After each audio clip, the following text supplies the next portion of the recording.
กับชีวิตการเดินทางไปสู่โลกกว้างเผชิญกับสิ่งท้าทาย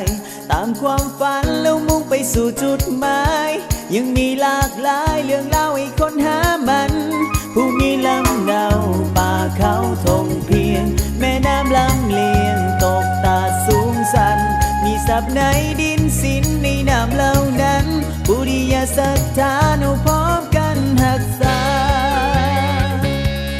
มาเฮามาท่องเที่ยวเมืองลาวเที่ยวลาวเพื่อก้าวสู่หน้า